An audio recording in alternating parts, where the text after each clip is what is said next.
Kalau cocok satu iman, amin, satu iman, harga mati. Anak muda Kristen, jangan beda agama. Dengan beda agama boleh bakawan, bakawin jangan. Ulang, bakawan boleh, bakawin jangan. Orang beda agama ada masalah, ada susah, siapa yang bantu kita? Kita harus ada di barisan depan, bantu sekalipun dia beda agama. Tapi dilarang jatuh cinta, apalagi pacaran, apalagi nikah. Cari hal itu tidak boleh ya. Jadi bolehlah kalau satu iman mainkan, asal cinta ya. Satu iman tapi tidak cinta itu juga bahaya. Tak selalu Tuhan menjawab doa, namun Dia beri yang terbaik di waktu yang tepat. Allah yang hidup, Allah yang hebat, ajaib, luar biasa. Kami mengucap syukur. Sekali lagi kami ada dalam pertemuan kudus. Kami percaya 2-3 orang berkumpul dan sepakat Tuhan ada di tengah-tengah setiap perkumpulan itu. Dan kami yakin Tuhan ada di sini. Ya Tuhan Yesus, kehadiran-Mu adalah kebutuhan utama kami. Kehadiran-Mu di atas segala-galanya. Terima kasih kami dapat kesempatan yang luar biasa ini. Dan lebih daripada itu, terima kasih banyak karena Tuhan mau berfirman kepada kami. Kami menerima firman dengan cuma-cuma, dengan gratis. Kami baca Alkitab dan kami bandingkan dengan apa yang terjadi di zaman Amos. Amos bernubuat bahwa ada waktu di mana orang menyeberang dari pulau ke pulau, bangsa ke bangsa, daerah ke daerah, menghabiskan sejumlah biaya untuk mendapatkan firman, tapi mereka tidak mendapatkannya. Tapi hari ini kami bersyukur di sini. Kami menerima firman Allah dengan bebas. Tuhan luar biasa. Penuhilah kami dengan roh-Mu. Tolonglah kami dengan firman-Mu. Biar kami semua semakin bertumbuh dalam Engkau. Demi nama Tuhan Yesus kami berdoa. Dan semua yang rindu firman-Nya, satu hati kita berkata amin. Beri tepuk tangan yang meriah bagi Tuhan Yesus. Silakan duduk Bapak Ibu jemaat dan tim pelayan yang diberkati Tuhan. Shalom. Bapak Ibu terkasih, pembahasan firman Tuhan pada saat ini terambil dari Perjanjian Lama, dari Mazmur pasal 23. Mazmur pasal 23 ada 6 ayat, kita akan baca berbalas-balasan Bapak Ibu. Saya akan mulai lebih dahulu, Bapak Ibu mengikuti dari belakang, dan nanti ayat 6 kita jumpa di sana, alias baca sama-sama. Ayatnya yang pertama, Mazmur Daud, Tuhan adalah gembalaku, takkan kekurangan aku. Ayat 2, jemaat terkasih. Ia membaringkan aku di tempat yang berumput hijau. Ia membimbing aku ke air yang tenang. Ia menyegarkan jiwaku. Ia menuntun aku di jalan yang benar oleh karena namanya. Sekalipun aku berjalan dalam lembah kekelaman, aku tidak takut bahaya, sebab Engkau besertaku. Gadamu dan tongkatmu, itulah yang menghibur aku. Engkau menyediakan hidangan bagiku di hadapan lawanku. Engkau mengurapi kepalaku dengan minyak. Pialaku penuh melimpah 2-3. Kebajikan dan kemurahan belaka akan mengikuti aku seumur hidupku, dan aku akan diam di dalam rumah Tuhan sepanjang masa. Beri tepuk tangan yang meriah bagi Tuhan Yesus Kristus. Haleluya. Baik, puji Tuhan saudara-saudara. Hari ini kita akan membahas bagian firman Tuhan ini di bawah tema pengembalaan yang sempurna. Ulang, tema kita adalah pengembalaan yang sempurna. Setiap gembala sidang di gereja manapun, termasuk saya adalah seorang gembala sidang, saya bisa pastikan bahwa kita tidak sempurna. Kenapa? Karena gembala sidang seperti saya ini adalah manusia biasa. Dan kalau manusia biasa itu nanti sempurnanya di surga, di sini belum. Siapapun dia, termasuk saya. Mau hafal berapa banyak ayat, mau jam doa 1 hari 1-3 jam, mau apa lagi, punya pengalaman rohani luar biasa, tapi tetap kami semua pendeta-pendeta yang pernah ada, yang sedang ada, dan yang akan ada sebelum kiamat tentunya. Semua pendeta itu termasuk saya bukan gembala sempurna. Pengembalaan kami tidak sempurna. Karena Ibrani pasal 12 ayatnya yang ke-23, ayat itu mengingatkan kita bahwa orang percaya itu akan sempurna kalau di sorga. Perhatikan ayatnya. Dan kepada jemaat anak-anak sulung yang namanya terdaftar di sorga, dan kepada Allah yang menghakimi semua orang, dan kepada roh-roh orang-orang benar yang telah menjadi sempurna. Nah, itu di sorga. Telah menjadi sempurna itu di sorga. Di sini kita bergerak menuju kesempurnaan. Amin. Tapi kalau sempurna tidak ada. Makanya di bagian beberapa hari lalu saya khotbah, Rasul Paulus pun mengakui itu di dalam Filipi pasal 3 ayat 12 itu. Betul, Rasul Paulus bilang, aku telah ditangkap oleh Tuhan, tapi aku tidak menganggap aku sudah sempurna. Nah, ini hamba Tuhan benar. Kalau hamba Tuhan bilang dia sempurna, Anda perlu curigai itu orang. Kok bisa Alkitab, hamba Tuhan sekelas Paulus saja mengaku tidak sempurna? Alkitab bilang orang sempurna di sorga. Kok bagaimana kamu bisa bersaksi dari mimbar bahwa kamu sempurna? Itu tidak mungkin. Perhatikan. Bukan seolah-olah aku telah mencapai hal ini atau telah sempurna, melainkan aku mengejarnya, kalau aku dapat juga menangkapnya, karena aku pun telah ditangkap oleh Kristus Yesus. Iya, jadi tidak ada yang sempurna ya, karena kita masih pakai tubuh ini. Ini namanya tubuh hina. Tubuh hina ini, aduh, pergumulannya berat. Terus masih ada pergumulan, perlawanan, keinginan roh dan keinginan daging. Roh penurut tetapi apa? Daging lemah. Ini masih berjuang terus ini. Pokoknya selagi masih hidup, atau lebih tepatnya selagi tubuh ini belum diganti dengan tubuh kemuliaan, maka kita tidak ada yang sempurna. Tubuh-tubuh yang kita pakai ini, Bapak Ibu terkasih, ini namanya tubuh hina. Ya, masih bisa kena asam urat, darah tinggi, kolesterol, apalagi asma, asam lambung, ya, keriput. Iyalah, kan tubuh lemah.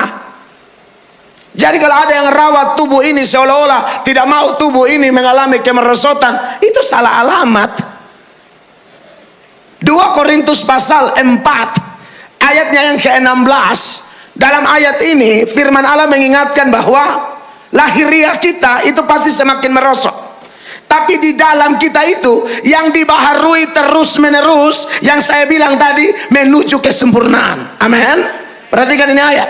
Sebab itu kami tidak tawar hati, tetapi meskipun manusia lahiriah kami semakin merosot, namun manusia batiniah kami dibaharui dari sehari ke sehari.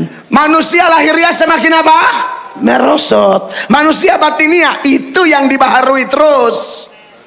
Tidak ada orang tambah tua tambah cantik. Tidak ada.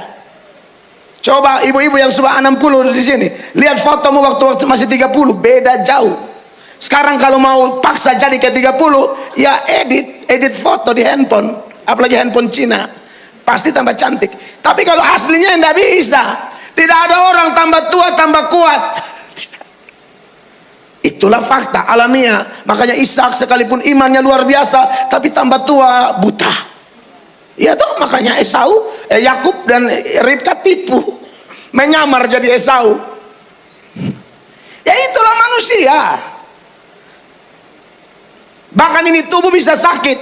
Nabi Elisa, tahu tidak Nabi Elisa mati gara-gara apa? Gara-gara sakit. Ya maklumlah sudah tambah tua biar nabi. Matinya gara-gara sakit. 2 Raja-Raja 13 ayat 14 kalau tidak salah. Kalau salah nanti kita cari, kan tidak kemana-mana toh. Kita cari. Ya, perhatikan. Ketika Elisa menderita sakit yang menyebabkan kematiannya. Sampai di situ. Ini nabi loh. Elisa itu doakan orang sembuh, orang mati bangkit. Mujizat, mujizat, mujizat, mujizat, mujizat. Elisa mati gara-gara apa, Bapak Ibu? Sakit. Katanya jam ibadah keempat nih saya khotbah lebih lama. Ini saya mau mengajar nih. Saya kebetulan juga seorang dosen teologi, saya juga pengkhotbah, saya apologet, saya suka bahas firman terang benderang. Jadi jangan mau ditipu dengan bilang ikut Tuhan tidak bisa sakit. Kata siapa? Bunyi-bunyi begini ngeri ya, bawaannya trauma gempa.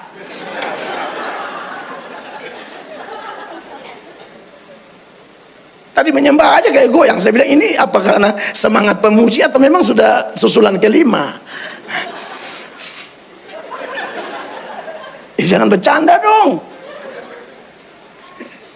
Bapak Ibu terkasih, bahwa Nabi Elisa dipakai Allah meninggal gara-gara sakit ya. Jadi saudara jangan menghakimi orang kalau dia pelayanan tiba-tiba sakit langsung bilang dosa tuh. Loh kok jahat sekali fitnahnya, menghakiminya. Kenapa orang sakit langsung tuduh bilang dosa? Betul, ada sakit gara-gara dosa, ada. Itu tidak bisa dipungkiri. Mazmur 107 ayat 17. Ini orang-orang memang sakit gara-gara dosa. Tapi maksud saya, jangan karena ada ayat ini lalu pukul rata semua. Kan ada kasusnya beda. Kayak Elisa dan lain sebagainya ya. Perhatikan. Ada orang-orang menjadi sakit oleh sebab kelakuan mereka yang berdosa. Ada. Dan disiksa oleh sebab kesalahan-kesalahan mereka. Tinggal kita periksa aja diri kita masing-masing. Amin. Ayat ini dimunculkan. Ingat, bukan untuk lihat orang. Dengar khotbah itu seperti lihat cermin, bukan lihat spion. Spion pakai lihat orang, cermin pakai lihat diri. Orang yang sering dengar firman Allah seperti lihat spion adalah ketika pendeta khotbah lalu kena sama suaminya langsung dia korek. Tuh dengar, buat keputusan katanya. Ibu jangan begitu. Dengar firman pakai kacamata kuda, masing-masing urus diri. Amin Bapak Ibu. Kadang orang bahagia di gereja karena apa? Khotbah pendeta kena mertuanya. Dia bilang pas sekali urapan Allah mengalir, dahsyat tepat pada waktunya, biar si tua ini terbuka matanya. Jangan begitu dong. Dengar khotbah salah itu, cermin. Kalau kami di NTT bilang loti diri, lihat dirimu. Amin Bapak Ibu terkasih. Jadi kalau ada orang sakit, jangan menghakimi dulu. Karena ada yang sakit betul gara-gara dosa, dan dia yang sakit yang lebih tahu. Kalau dia ada selingkuh tiba-tiba sakit, bisa jadi itu teguran. Amin. Ya, komitmen katanya mau bertobat, tidak bertobat, tiba-tiba cancer. Bisa. Tapi kalau melayani Tuhan, cinta Tuhan, komitmen dipenuhi, tidak hitung-hitungan untung berapa, rugi berapa, melayaninya sungguh-sungguh, tapi tetap sakit seperti Elisa atau Paulus. Nah, itu beda. Itu di balik sakit itu kemuliaan Allah mau dinyatakan. Amin, kekasih Allah. Nah, ini ayat pendahuluan yang mengingatkan kita bahwa kita ini tidak sempurna. Ya. Tapi firman-firman yang kita dengar terus membawa kita kepada kesempurnaan demi kesempurnaan, kedewasaan demi kedewasaan. Maka dari itu kita fokus kepada Mazmur 23, pengembalaan Allah yang sempurna. Pengembalaan Yesus, Sang Gembala Agung. Kami hanya gembala-gembala kecil yang menggembalakan domba-domba Sang Gembala Agung. Sebenarnya kalau mau jujur belajar Alkitab, tidak ada yang namanya domba GBI. Tidak ada yang namanya domba GSJA. Tidak ada yang namanya domba GPIB. Ya, GKJW. Apa lagi? Domba GPPS atau yang lainnya. Domba GMS. Domba GSJS itu tidak ada. Domba itu milik Kristus. Maka menjadi salah kalau seorang pendeta bilang itu jemaatku. Salah, itu jemaatnya. Nggak ada jemaatku. Ketika Tuhan Yesus pulihkan Simon Petrus, Tuhan Yesus bertanya, apakah engkau mengasihi aku? Sebanyak 3 kali. Lalu Petrus menjawab dia mengasihi Tuhan. Lalu Tuhan bilang apa? Gembalakanlah domba-dombaku, bukan domba-dombamu. Saya pimpin jemaat, tapi jemaat itu domba Yesus. Amin. Kami hanya gembala-gembala kecil yang menggembalakan domba-domba Kristus. Makanya sebenarnya istilah pencuri domba pun salah. Kalau pencuri anggota ya masih masuk lah. Tapi kalau pencuri domba tidak tepat. Emang domba siapa? Domba kamu?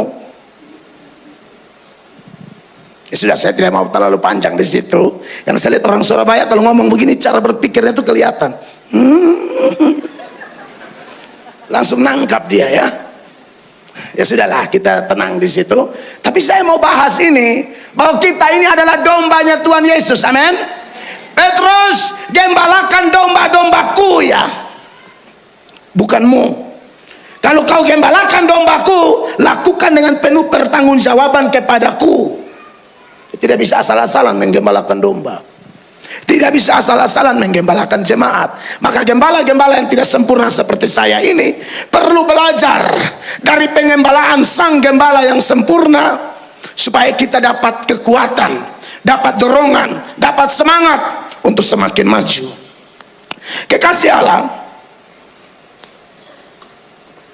menarik bahwa kalau kita lihat bagian per bagian dari Mazmur 23 ya, ayat 1 dimulai dengan kalimat ini ya, Tuhan adalah gembalaku, takkan kekurangan aku.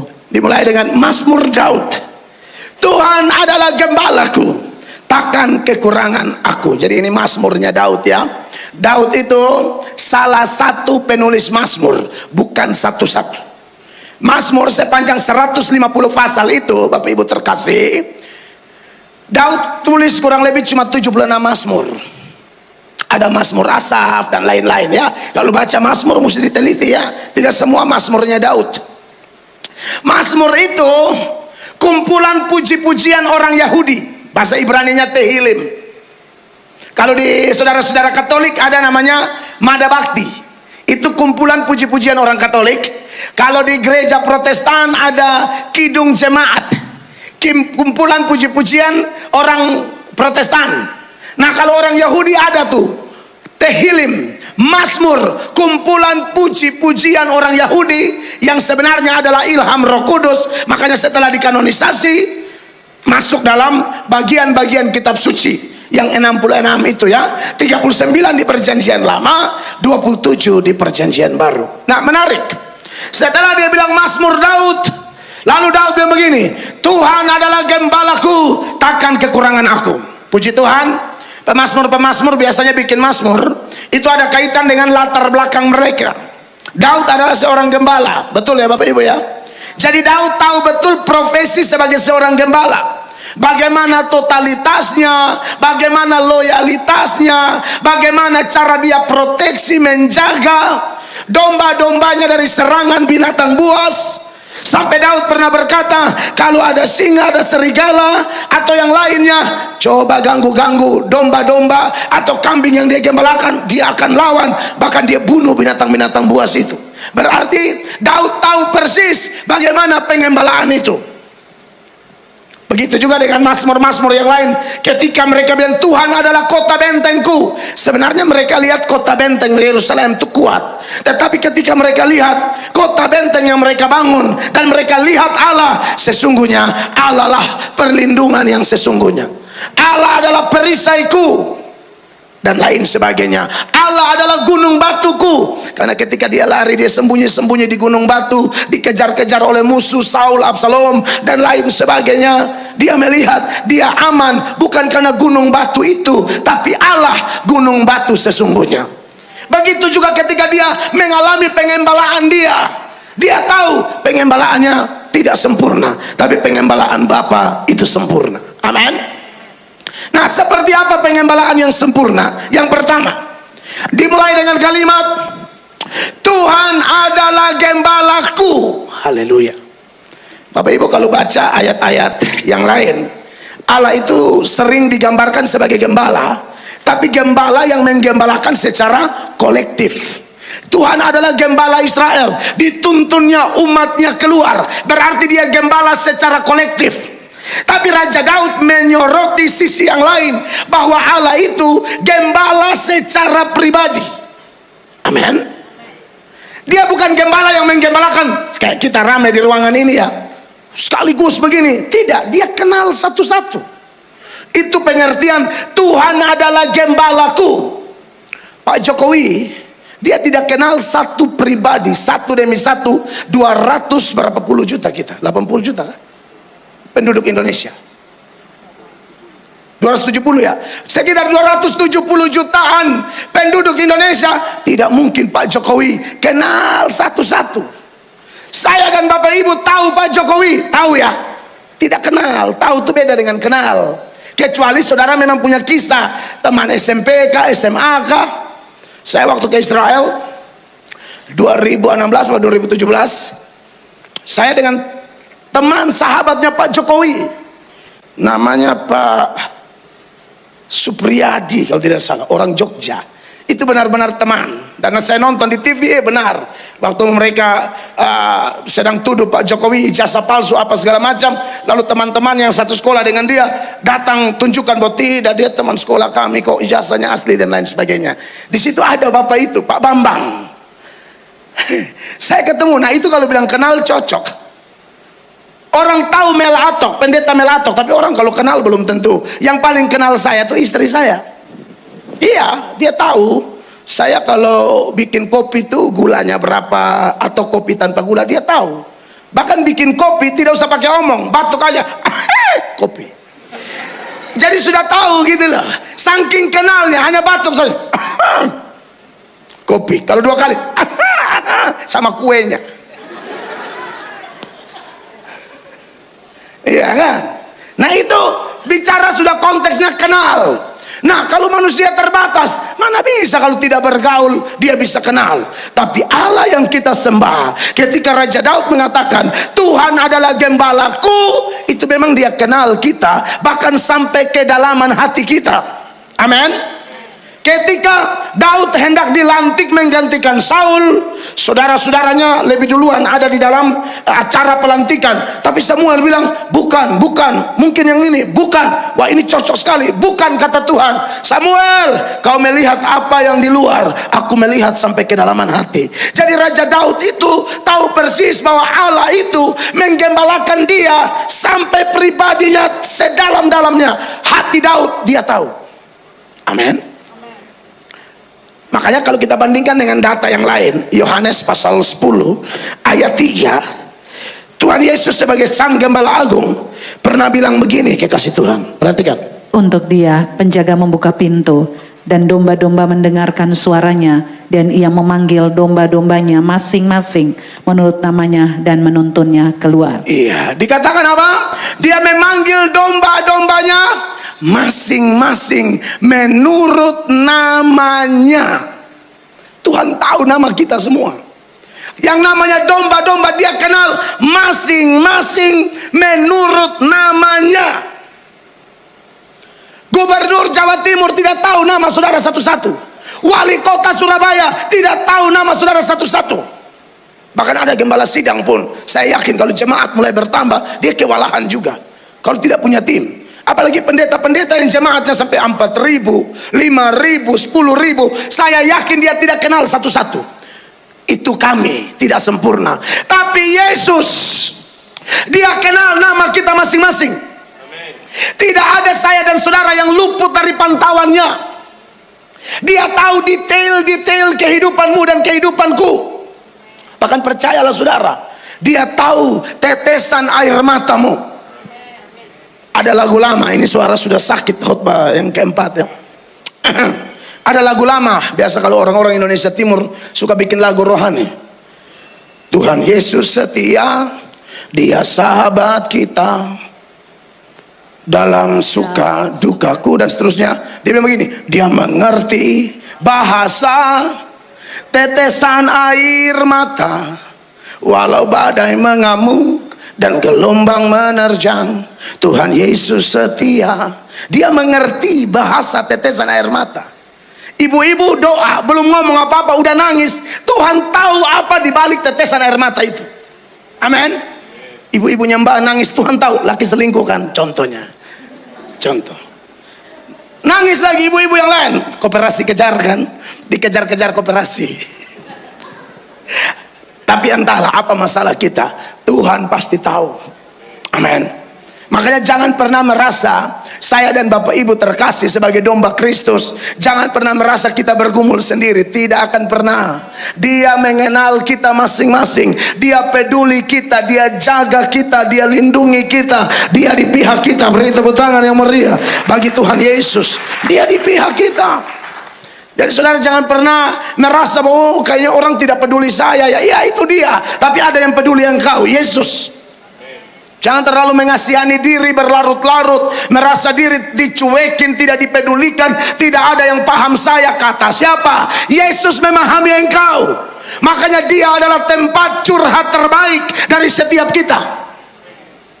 Kadang-kadang kita sudah percaya orang curhat, masalah kita dia cerita ke sana lagi, yang di sana cerita ke sana, terus keluar di Jawa Pos halaman 6. Koran Jawa Pos.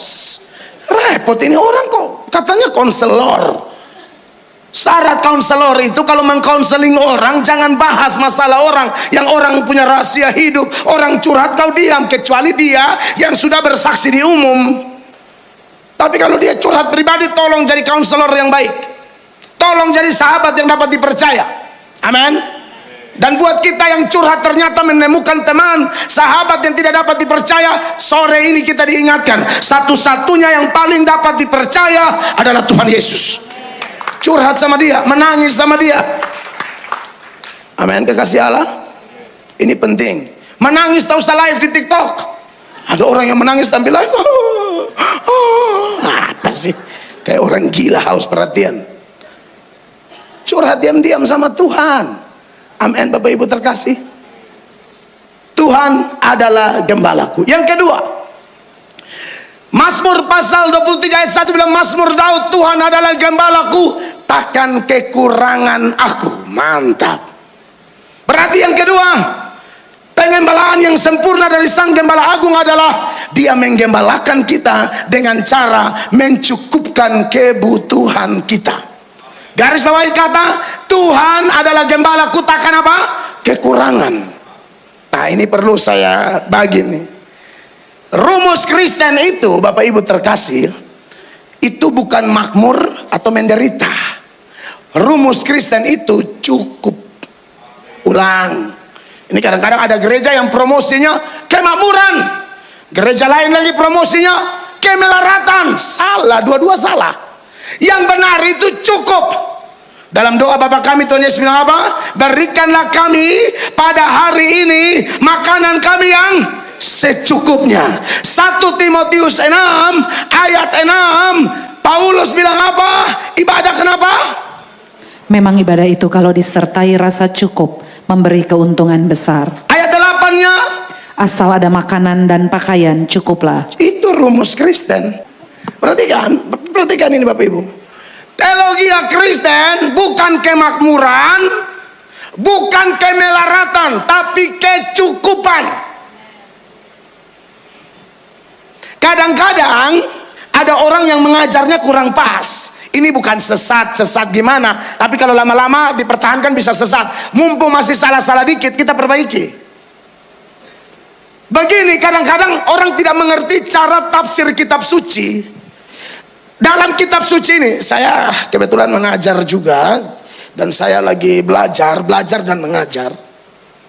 Kitab suci kita ini ada bagian-bagian yang bersifat deskriptif, ada yang bersifat didaktis. Deskriptif adalah bagian-bagian yang menceritakan atau menggambarkan peristiwa pada waktu itu dan tidak perlu dipaksakan menjadi rumus. Didaktis itu sifatnya rumus pengajaran yang di dalamnya ada perintah, larangan, janji. Kalau cerita tidak bisa dipaksakan. Contoh, Yesus jalan di atas air. Ada tidak cerita itu? Jangan ikut. Amin. Jangan diikutin. Emang kalau cerita begitu, saudara pergi di air, aku mau coba. Kerja gila. Itu cerita, bukan rumus. Yesus tidak menikah, betul? Berapa banyak yang jomblo di sini yang belum menikah angkat tangan? Tolong, yang belum menikah, saya mau arahkan sebentar. Yang belum menikah angkat tangan? Oke, sudah ada. Yang mau menikah tapi tidak tahu mau nikah dengan siapa, coba. Gini, saudara yang belum menikah, jangan karena Yesus jomblo, sebagaimana Tuhanku jomblo, maka aku telah memutuskan, haleluya, siapapun yang mau dengan aku, saya bilang pandang kepada Kristus. Siapa yang suruh? Kalau cocok satu iman, amin, satu iman, harga mati. Anak muda Kristen, jangan beda agama. Dengan beda agama boleh bakawan, bakawin jangan. Ulang, bakawan boleh, bakawin jangan. Orang beda agama ada masalah, ada susah, siapa yang bantu kita? Kita harus ada di barisan depan, bantu sekalipun dia beda agama. Tapi dilarang jatuh cinta, apalagi pacaran, apalagi nikah, cari hal. Itu tidak boleh. Ya, jadi bolehlah kalau satu iman mainkan, asal cinta ya. Satu iman tapi tidak cinta itu juga bahaya. Mesti dua-dua ya. Saya tidak bermaksud bahas panjang lebar di situ. Ini bukan khotbah sex, love, and dating di sini. Apalagi cerita Alkitab. Tuhan Yesus puasa 40 hari 40 malam. Amin. Di Alkitab cuma 3. Tuhan Yesus, Elisa, Musa. Atau mungkin ada satu lagi yang lain, saya tidak tahu. Tapi itu perkara khusus. Jangankan Yesus puasa 40 hari, lalu kita dari mimbar sini berkata, saudara-saudara, sebagaimana Tuhan Yesus puasa 40 hari, maka kita semua mulai saat ini sampai 40 hari ke depan, kita akan melakukan puasa Yesus, tidak makan, tidak minum. Dan kita lihat, hari ke-10 kita mati berjemaah. Tidak tahu siapa mau kubur siapa. Kan tidak begitu, amin. Nah, berarti yang cerita-cerita itu jangan dipaksain. Tapi kalau yang sifatnya rumus harus, karena ada yang bilang Daud kaya, maka kita harus kaya. Kenapa kamu hanya bilang Daud kaya? Kamu tidak pernah tiru Lazarus miskin. Kan itu ada cerita juga, masuk surga lagi. Kenapa kamu hanya kutip kaya? Memang lu mata duitan. Kamu ke gereja tapi otakmu bukan Roh Kudus, otakmu dolar, sama rupiah, sama perak, sama emas. Kenapa yang dicopot cuma tokoh-tokoh kaya? Daud kan kaya, Salomo kan kaya, Abraham kaya. Iya, tapi Petrus bilang apa? Emas dan perak tidak ada padaku. Kenapa ibu-ibu masih pakai barang emas? Harus taat sama Petrus. Emas dan perak tidak ada padaku. Tapi kan tidak begitu juga, itu juga cerita. Jadi rumusnya adalah cukup. Amin. Cukup itu pas. Pas mau ke Israel, pas ada uang. Amin. Pas mau kredit mobil, pas ada uang. Pas mau bayar cicilan, pas ada uang. Keren. Pas tetangga pinjam, pas habis. Ini memang pas loh. Saya ini kan orangnya cukup, jadi pas kau datang saya sudah curiga nih. Mau pinjam uang kan, pas habis. Haleluya. Hancurkan kuasa kegelapan. Saudara, kalau pas ada jangan bilang pas habis loh, tipu. Tapi saudara yang suka minjam, tolong ganti ya. Ada hubungan satu gereja jadi rusak gara-gara minjam tidak ganti. Pakai masker sampai 2 tutup sama mata sekalian biar orang nggak lihat dia. Tidak bisa begitu, gara-gara utang 300.000 kok jatuh di tangga situ. Janganlah. SMS temanmu, maaf ya belum ada gitu. Karena ada orang tuh pas mau minjam mengemisnya minta ampun. Bagian pas mau bayar kembali seolah-olah dia bosnya. Apa? Cuma 1 juta kok. Ya ampun, cuma 1 juta. Waktu minjam aja lu ngemisnya luar biasa. Saudara-saudara yang diberkati oleh Tuhan Yesus, jadi Kristen mengajarkan kita tidak kekurangan. Saudara percaya itu? Anak Tuhan yang mencari Tuhan tidak akan kekurangan. Mazmur pasal 34 ayatnya yang ke-10 dan 11. Ayat 10 firman Allah berkata, itu ayat 11-nya, yang 10 dalam kurung. Takutlah akan Tuhan, hai orang-orang yang kudus. Yes. Sebab tidak berkekurangan orang yang takut akan Dia. 11. Singa-singa muda merana kelaparan, tetapi orang-orang yang mencari Tuhan tidak kekurangan sesuatu pun yang baik. Raja Daud bilang apa? Dari aku muda sampai aku tua, aku tidak pernah melihat anak cucu orang benar minta-minta roti. Karena rumusnya jelas, ikut Tuhan pasti cukup. Memang aneh kalau ada orang cari Tuhan tapi mengeluh, kurang terus. Ada yang salah dengan Anda mungkin. Seorang teolog namanya John Calvin. John Calvin mengatakan kalau orang Kristen sejati mengeluh kurang, mungkin kamu tidak mempraktekkan Matius 6 ayat 33 dengan sungguh-sungguh. Matius 6 ayat 33 bunyinya apa? Tetapi carilah dahulu kerajaan Allah dan kebenarannya, maka semuanya ini bukan seada-adanya. Lihat konteks ayat itu. Makan, minum, pakai, kebutuhanmu Allah pasti cukupkan. Orang Kristen tidak bikin malu nama Tuhan. Amin. Tapi kalau Tuhan, hak prerogatif Tuhan, dia mau buat orang-orang tertentu menjadi kaya, suka-suka Tuhan. Biasanya ada tujuan. Allah membuat orang kaya supaya orang itu jadi saluran berkat. Tapi kekayaan orang itu, misalnya di satu gereja Gosen nih, ada banget yang kaya. Jangan pakai standar orang ini, seolah-olah semua jemaat harus jadi kayak bapak ini, mobilnya baru. Jangan begitu, tidak tepat. Saya mesti ajar ini. Kadang-kadang kita pakai standar, sebagaimana bapak ini punya mobil harga 3M, ingat, kita harus sama kayak dia. Itu kerja gila. Itu ajarannya tidak mengerti Alkitab dengan baik. Sorry to say. Bahkan ada gereja yang beraninya pendeta omong dari mimbar, puji Tuhan, dulu gereja kita banyak orang miskin, tapi sekarang tidak ada, semuanya orang kaya. Lalu ada yang melakukan check and recheck. Ternyata betul, dulu ada orang miskin, sekarang udah nggak ada, kaya semua. Lalu dicek lebih dalam, apakah yang miskinnya jadi kaya? Tidak, yang miskinnya pindah gereja semua karena tidak tahan dihina dari mimbar terus. Ini karena tidak paham teologi dengan benar. Hello. Anak Tuhan yang sejati, yang berkecukupan, pandangan dia tentang kelimpahan itu beda.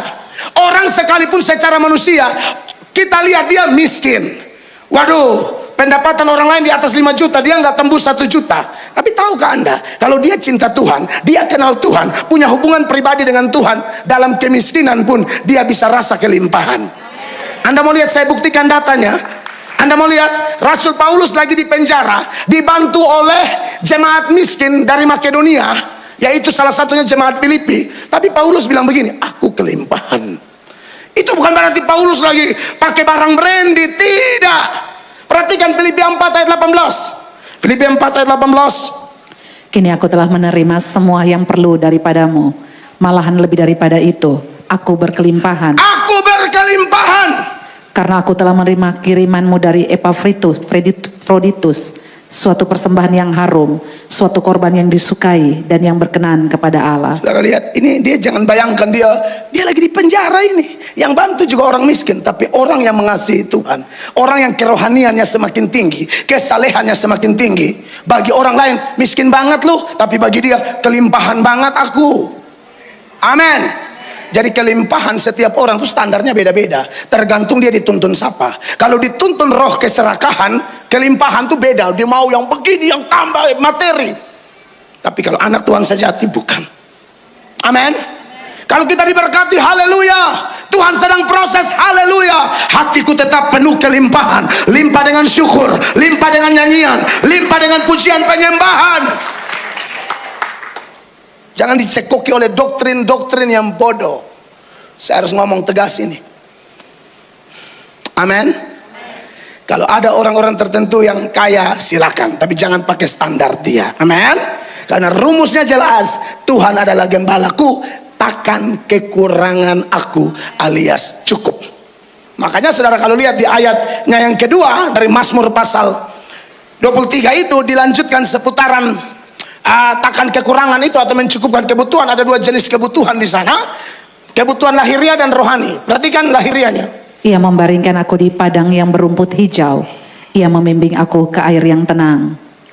Rumput hijau itu kebutuhan domba, air tenang itu kebutuhan domba.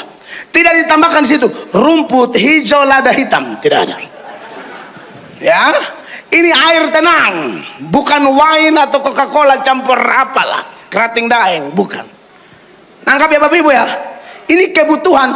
Allah itu menjawab kebutuhan kita, bukan keinginan kita. Yang menjadi salah kadang-kadang kita minta tuh keinginan, bukan kebutuhan. Memang ada ayat yang bilang keinginan, tapi itu terjemahan Indonesia. Di dalam Filipi pasal 4 ayatnya yang ke-6, ya, dia memang mengatakan keinginan, tapi terjemahan Inggris bilang request, bukan keinginan, tapi permintaan sebenarnya. Perhatikan. Janganlah hendaknya kamu khawatir tentang apapun juga, tetapi nyatakanlah dalam segala hal keinginanmu kepada Allah dalam doa dan permohonan dengan ucapan syukur. Kata keinginan di situ silakan cek dari terjemahan Inggris, itu request, permintaan. Ya, nah permintaan yang bagaimana? Sesuai kebutuhan. Ada seorang bapak, dia itu punya pergumulan, tempat kerjanya sama tempat tinggalnya jauh banget.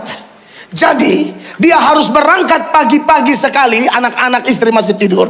Dia pulang sudah malam sekali, anak istri sudah tidur.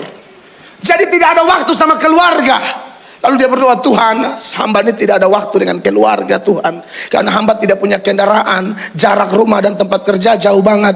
Tuhan kasihlah hamba mobil supaya hamba bisa pergi, jangan terlalu buru-buru, pulang juga cepat, sehingga bisa ada waktu sama istri anak. Dia berdoa 1 tahun belum dapat. 1 tahun setengah, tiba-tiba ada tetangga pindah. Yang doa katakanlah Pak Iwan. Tetangga pindah, kenalan, ternyata Pak Budi. Cerita-cerita, Pak Budi ini kantornya dekat banget sama kantornya Pak Iwan. Pak Budi punya mobil. Maka waktu Pak Iwan share masalahnya dia, Pak Budi bilang, ya sudah Pak, ke kantor bareng aku aja. Itu berlangsung bertahun-tahun. Dia tidak dapat mobil. Tapi saya tanya, gempa bumi ya? Ini bukan keinginan tapi kebutuhan. Tim, ini kayak mau meledak, bukan ya? Udah bunyi, ya, baru angkanya kayak 24, 25, kan film-film bom. Tolong ya, pendeta, ini masalah sudah cukup banyak ya, jangan pakai yang begini-begini deh. Itu kan. Saudara pikir gempa kemarin itu belum ngefek sampai sekarang? Masih. Kadang-kadang berdiri-berdiri, Mak, gempa ya? Mak, istri saya bilang, aku juga rasa begitu Pak. Trauma kan di lantai 11 apartemen Edu City. Itu kayak orang break dance. Gila juga. Saya jadi ingat masa lalu tukang dance. Iya kan? Stop. Susah juga. Sudah sampai mana tadi? Iwan dan Pak Budi. Pak Budi. Pak Iwan. Tadi yang bergumul Pak Iwan apa Pak Budi ya? Pak Iwan. Pak Iwan ya, oke.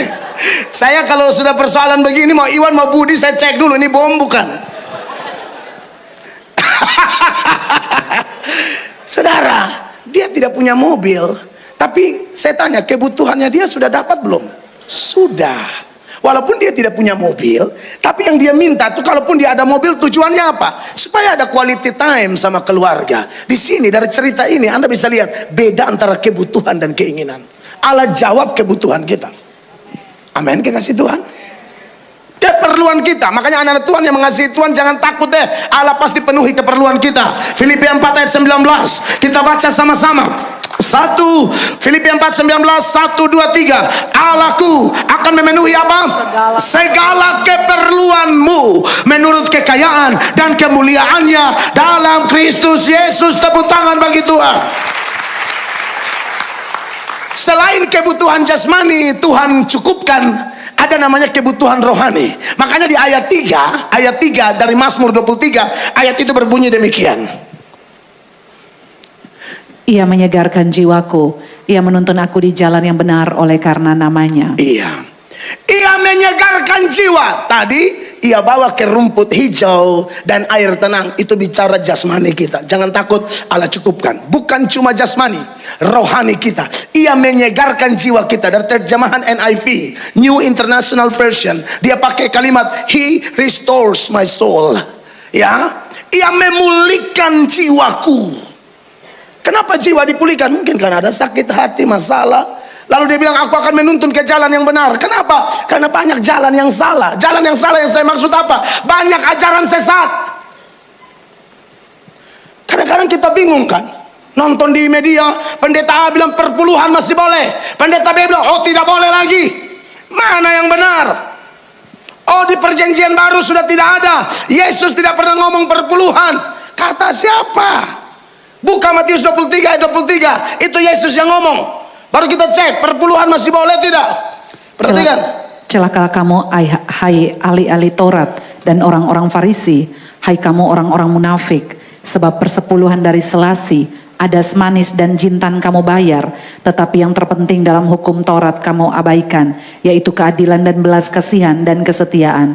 Yang satu harus dilakukan dan yang lain jangan diabaikan. Yang satu harus dilakukan dan yang lain jangan. Memang kalau dibandingkan perpuluhan dengan kesetiaan, keadilan, belas kasihan, ketiga ini lebih penting dari perpuluhan. Betul. Tetapi jangan gara-gara ini perpuluhan diabaikan. Itu ayat bilang yang satu harus dilakukan dan yang lain jangan di. Begitu. Jadi jangan bilang sudah dihapus, enak aja lu. Syukur Tuhan hanya minta 1/10. Kalau Tuhan minta 50, kita ke gereja leher miring semua. Menuju kotak persembahan tuh stres, mati kita. Kerja 1 bulan 50 masuk gereja. Kan Tuhan tidak minta 50 sebelum Tuhan rubah mendingan setia. Aman. Kalian Bapak Ibu jemaat bergereja di mana? Silahkan menabur di situ. Dan harus di gereja, jangan kasih ke orang. Perpuluhan itu di gereja bukan di orang. Ini bukan topik perpuluhan, tapi saya mesti ngomong ini karena banyak yang sok tahu. Keluar-keluar di media, saya bantah beberapa tuh. Lu kalau tidak tahu apa-apa lu diam lu. Tapi Tuhan memulihkan jiwa kita dari ajaran-ajaran sesat. Nonton lagi kesaksian orang sudah ke neraka. Dengar, ini saya tahu saudara punya gerakan mulai aneh. Nggak apa-apa, saya mesti ngomong. Ke neraka. Di neraka dia lihat setan siksa-siksa orang, tusuk-tusuk orang. Sekarang kita uji dulu kesaksian ini pakai kitab suci. Siapa yang angkat setan jadi algojo untuk siksa-siksa orang? Di Alkitab tidak ada keterangan bahwa neraka itu tempat setan menyiksa. Neraka itu tempat setan disiksa. Buka dulu Matius 8 ayat 28-29.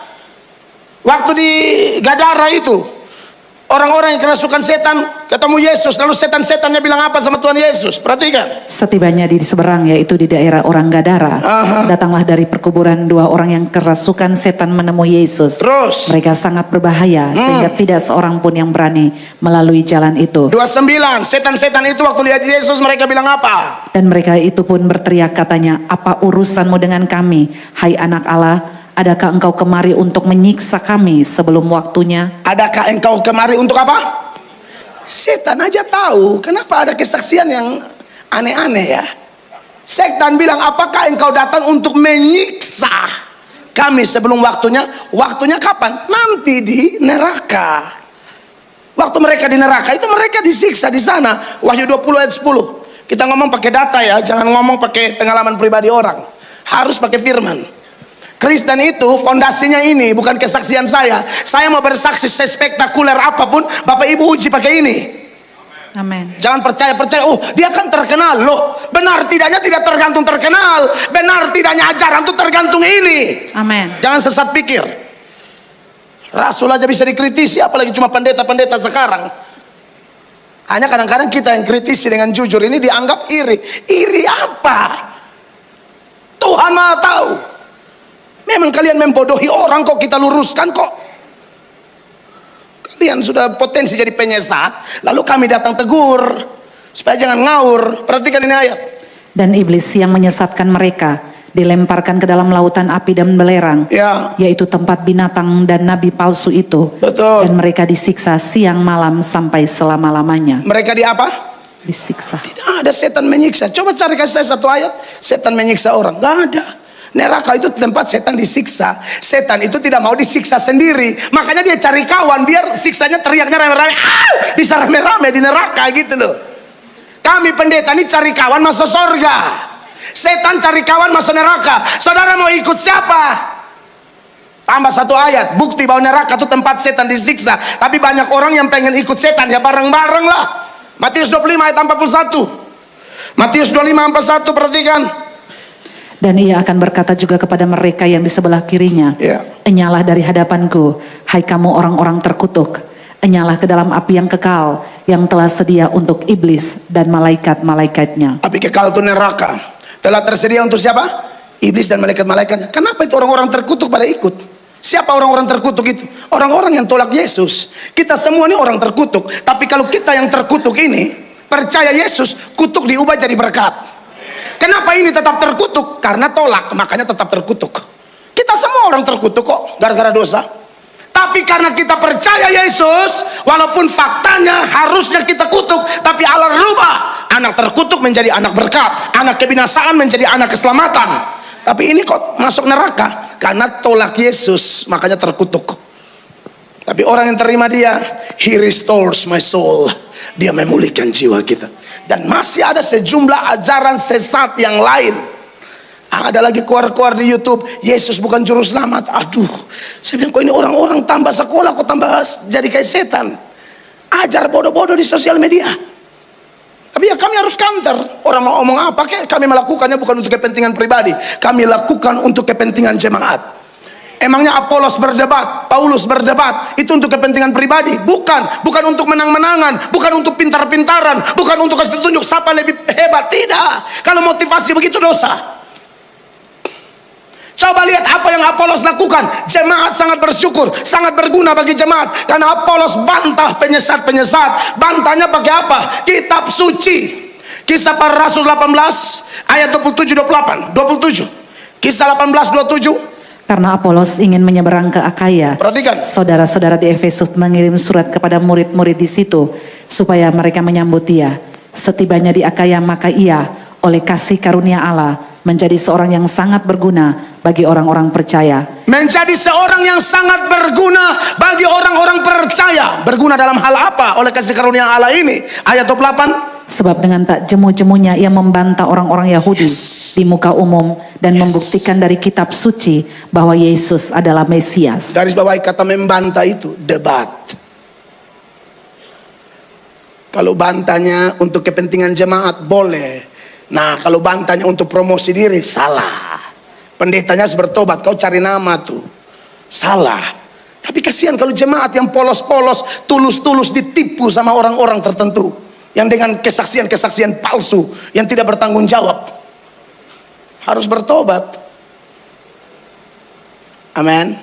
Tapi dengan datang kepada Yesus, dia memulihkan jiwa kita dari kesesatan-kesesatan itu. Dan masih banyak lagi, kalau saya mau bongkar di sini nanti sampai pagi. Mau kita bongkar semua. Haleluya. Ya kan pasti Gosen masih mau undang toh? Bagaimana? Coba cek Pak Lukas masih mau enggak? Harus dong. Kita belajar sungguh-sungguh. Satu sudah menggembalakan secara pribadi, dua mencukupkan kebutuhan, ada kebutuhan jasmani rohani. Yang ketiga, dia menggembalakan kita, pengembalaannya tetap ada di dalam penderitaan yang kita alami. Kalau kita baca ayat 1, 2, 3, kayaknya enak semua ya.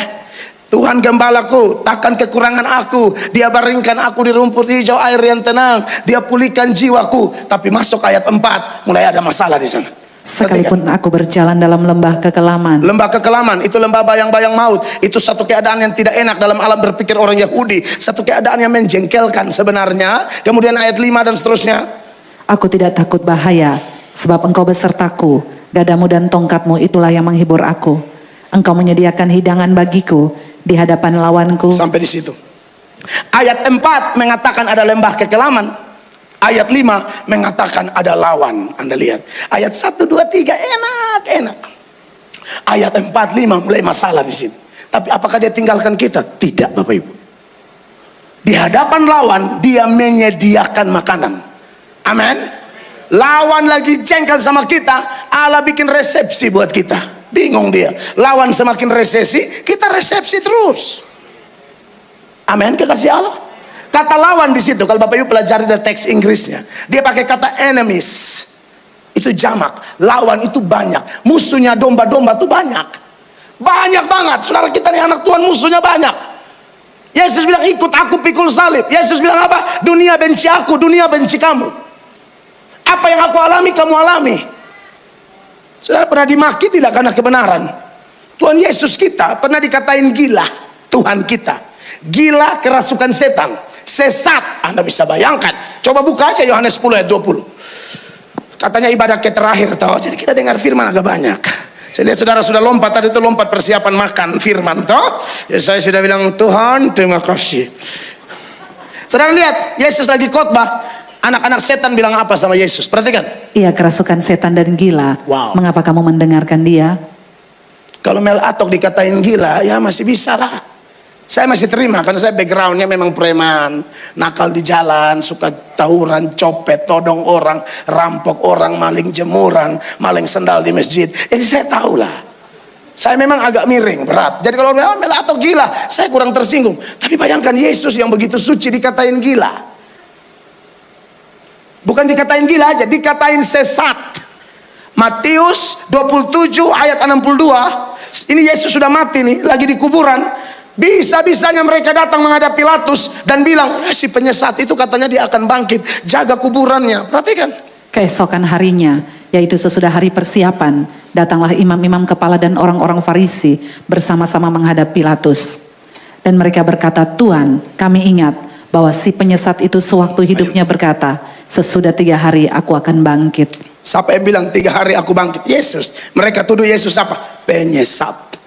Tuhan kita dikatain penyesat, gila, kerasukan setan.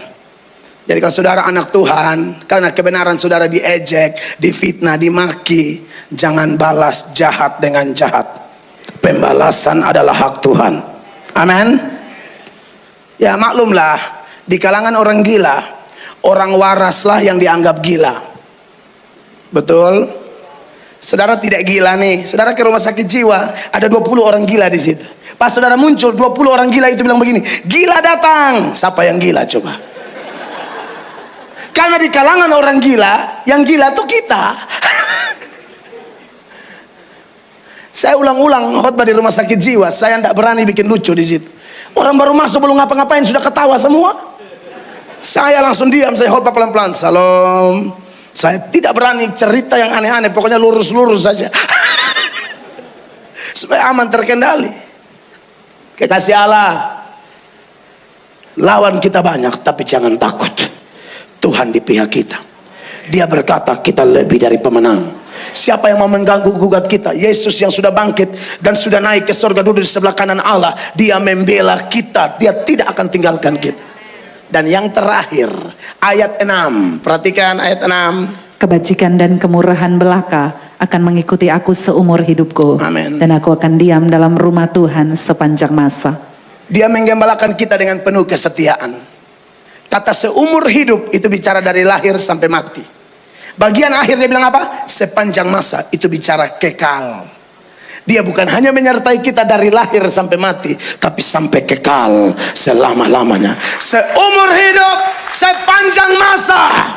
Maka dari itu kita harus menjadi domba-domba yang baik. Amin. Domba yang baik itu bagaimana? Yang pertama, harus memiliki hubungan pribadi dengan Dia. Yang kedua, harus selalu bersyukur dan merasa puas. Yang ketiga, selalu belajar firman karena banyak penyesat. Yang keempat, dalam penderitaan bergantung kepada Dia. Yang kelima, karena Dia setia, kita juga harus setia. Beri tepuk tangan yang meriah. Saya selesai. Tuhan Yesus dimuliakan. Mari kita berdiri bersama-sama dan semua pemusik, pemuji ada di depan. Tuhan baik. Haleluya. Kita angkat tangan kita tinggi-tinggi, kita berdoa. Bapa di sorga, sementara tangan kami terangkat, kami bersyukur buat pengembalaan-Mu yang sempurna. Engkau mengembalakan kami secara pribadi. Engkau mengenal kami sampai kedalaman hati kami. Kami tidak bergumul sendiri. Setiap tangisan kami, setiap tawa kami, setiap proses hidup kami, setiap detail hidup kami, Engkau ada di sana untuk memberi rancangan terbaik-Mu.